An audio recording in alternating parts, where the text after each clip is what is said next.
I'm so sorry I didn't even see you there. How rude of me. What's up? My name is Jamie Glickman and welcome to the dressing room, or in this case, my bathroom, because this is where I get ready. So the dressing room to me is a place to get ready, get unready, to reset, and to just have fun with your fellow cast members and friends.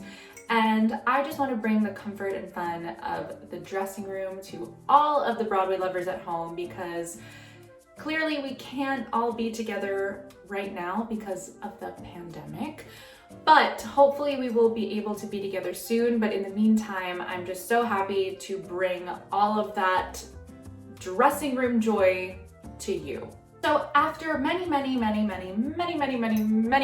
of YouTube binging because of quarantine, I was watching makeup videos and styling videos and theater videos, and I came to the conclusion that there's really not a lot of content at the intersection of theater, style, and beauty, like in that world. For the first video of this dressing room series, I'm going to show you my go-to, everyday, easy, natural, simple audition makeup look. Due to coronavirus, there is not a lot of live theater happening and not a lot of live auditions happening. I know that it's tough and it's upsetting, but it's always good to have an easy audition makeup look in your back pocket, because there will be auditions again, there will be live in-person auditions again, and this makeup look could be used for online submissions or TikTok musicals. I don't know. It could also just be a fun makeup look that you can try and wear at home or wear to the grocery store. It doesn't matter. I am not a professional makeup artist by any means, but from being in shows and being in dressing rooms, I have picked up tips and tricks here and there, and that is how I do my makeup. So that is what I'm going to share with you, and I'm so excited. Maybe you'll learn something, maybe you won't, maybe you just want to, watch this while you get ready or while you're having a cup of coffee. Either way, I'm very excited, and let's begin.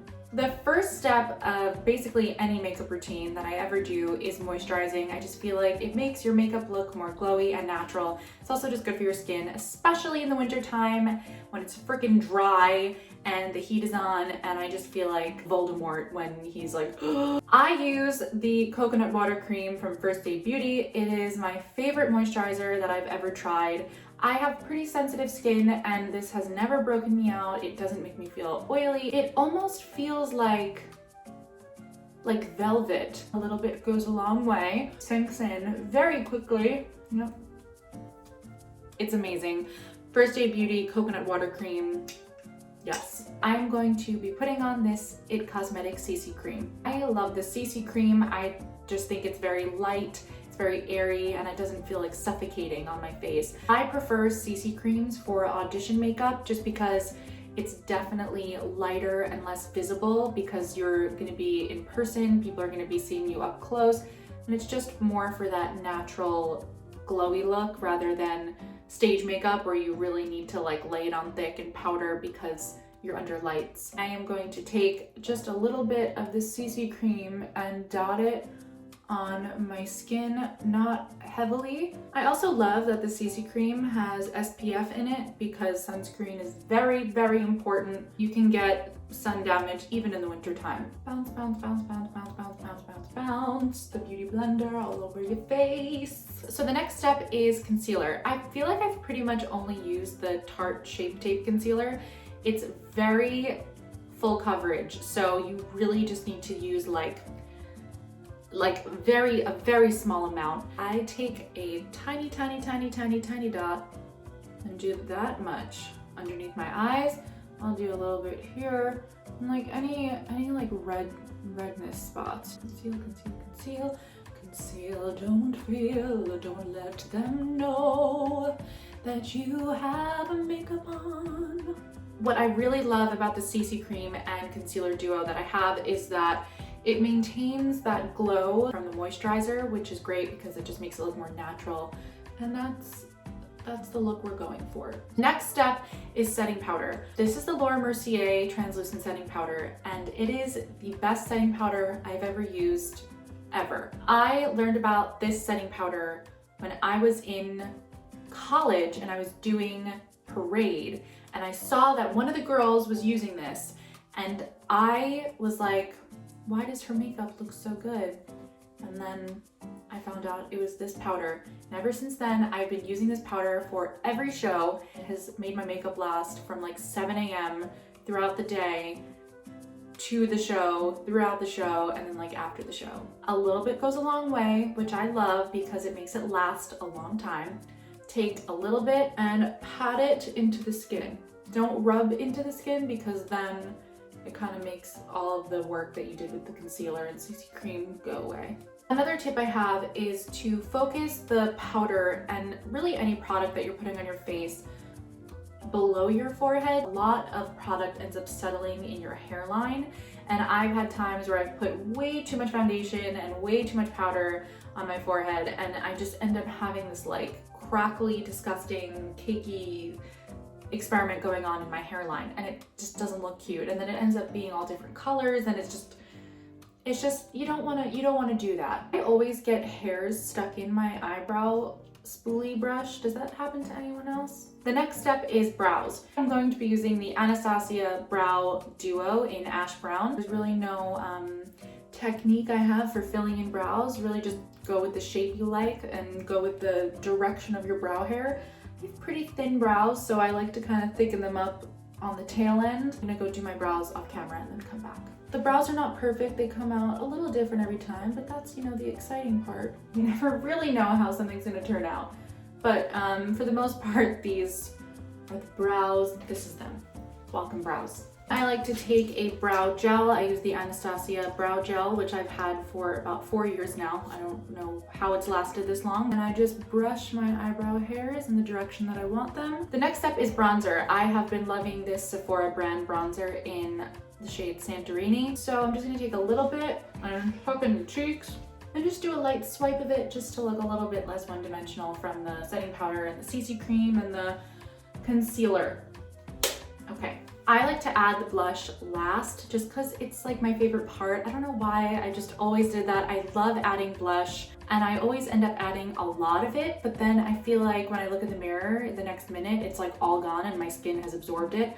I don't know if I'm like crazy or that just happens. Does that happen to anyone else? The next step is to take more of this Tarte concealer and dot a little bit on the lids just to make the eyeshadow stay longer and pop more. I love this Ofra highlighter. It is in the shade Glazed Donut, which is just fabulous. I take a little bit of it on my finger and just put it on the tops of my cheekbones. You know what? It's okay to glow. It's okay to be glowy for an audition. Put a little bit here. Put a little bit on the tip of your nose. You can even put like a tiny bit on your forehead. I feel like you can either go like way overboard with highlighter or do a little too little, but I think this highlighter just gives you the right amount of glow when you just use a little bit, and I love it. The next step is eyeshadow, and I'm going to be using this Nude Dude palette from the Balm Cosmetics. There is an eyelash glued on right there from God knows how long ago. And it looks like she has some nice armpit hair, which is great. Love that. I'm gonna take this shade Fearless and swipe it over my lid. This is a makeup look that I did pretty much every day when I was in Avenue Q at New World Stages. Since, you know, the show's not really about the performer and more about the puppet, and you know, you're supposed to be a shadow of the puppet and not be like wearing extreme crazy makeup. This makeup look was really great for that because it, you know, made my facial expressions pop but didn't take away from the puppet. It was just the perfect amount. For other shows where you need to be more glam, this wouldn't necessarily work. You would have to amp it up more. Like, we're not putting falsies on or anything like that. So the next step, I'm going to use this Milk Makeup highlighter, but I'm going to use it on the inner corners of my eye. This is just a more golden shade of highlighter, and I'm going to take some on my finger and put it on the inner corners of my eye It kind of like livens up the eye without making it too glittery. Next step is a crease. So I'm gonna go back in this Nude Dude palette and I'm gonna take just like a darker shade. I'm gonna use the shade Flawless, which as you can see, I have definitely used a lot. And I'm gonna just make a light crease. So I'm gonna go in with this fluffy brush and crease it out. You know, I love using my fingers to blend eyeshadow. I actually prefer it, but I feel like for a crease, you kind of have to use a brush. The next step that I like to do is a very thin line of liquid liner. I've tried a lot of liquid liners, and my favorite one that I've tried is this e.l.f. liquid liner. It's so cheap. They actually had it in my college bookstore in like the grab and go like checkout part. They had like a whole e.l.f. Makeup stand, and I was like, you know what, I'm gonna try this. And ever since then, I have used this. It stays on, it doesn't smudge, it doesn't like get on the top of your eyelid, which usually happens with other liquid liners. So I'm going to try to not breathe and do my liner. Okay, so I will go to the corner of my eye and like start with the tail and then connect. You'll just see, it's really hard to talk while doing this, but okay, just you'll see.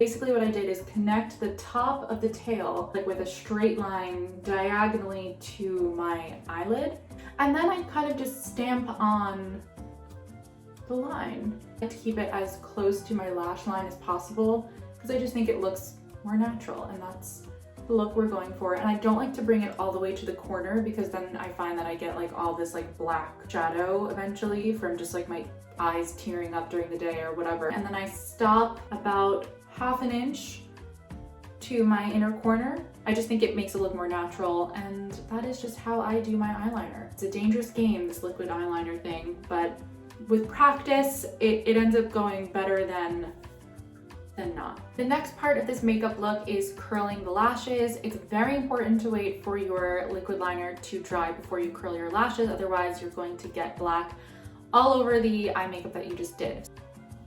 Chillin'. Woo! I like to use a waterproof mascara for my eyelashes. I find that when I wear regular mascara, I end up getting all of this like black shadow underneath my eyes. So for the bottom, I like to like wipe off as much as possible and take the tip of the wand and just like really lightly glide it over my bottom lashes. The look is almost complete. I just don't feel complete without putting blush on. So this is the Revlon blush in the shade Marvelous, not Marvelous, Marvelous. That is literally how my family talks, like, oh my god, you look marvelous today. What's going on? You look marvelous. I like to put blush above my cheekbones. I used to put blush like right on the apples of my cheeks, but I find that if you put blush above your cheekbones, it kind of just makes your face look more like, and you know, put a little bit on the forehead, we'll put some on the nose, we'll put some here. I always end up putting more blush on, so we'll just take this in our bag to go. Now I'm going to take my hair down and just give it a little zhuzh. This is my favorite lipstick that has ever existed. This is the Maybelline matte lipstick in Touch of Spice. I mean, I'm almost done with it. I've gone through so many of them. I just find that this shade works so well. My friend has it. She has a completely different skin tone than me. It looks very different on her, but she also loves it. This lipstick blends in with your natural lip color and it adds that, as it's called, touch of spice to your makeup. I like dab it like that and then take my finger and blend it out. The last and final step of this makeup routine is a setting spray. Sometimes I use the Urban Decay All Nighter setting spray or the MAC Fix Plus, but lately I've been loving this Mario Badescu, is it Badescu or Badescu? Lavender spray. It's not labeled as a setting spray, but I just feel like it hydrates my face, and with the Laura Mercier setting powder and everything that we've done, I feel like it's fine to just use this hydrating mist, so I'm going to do that. I just like inhaled it. I just got setting spray all over my turtleneck. That's fine. We'll just cover it with hair. This makeup look is also really great to wear, you know, to the grocery store, to go get yourself a cup of coffee at Starbucks. So it's not in your face, it's not crazy, but you can also wear it to an audition and feel confident and still have your natural glow shine through. Thank you so much for joining me in the dressing room. I had so much fun. I really feel like I'm just hanging out with you guys. We're just talking and chilling and just having a good time. And it makes quarantine, you know, just a little bit more fun. I have so many videos that I can't wait to share with you, and I will see you next time. Bye, Broadway world. Mwah.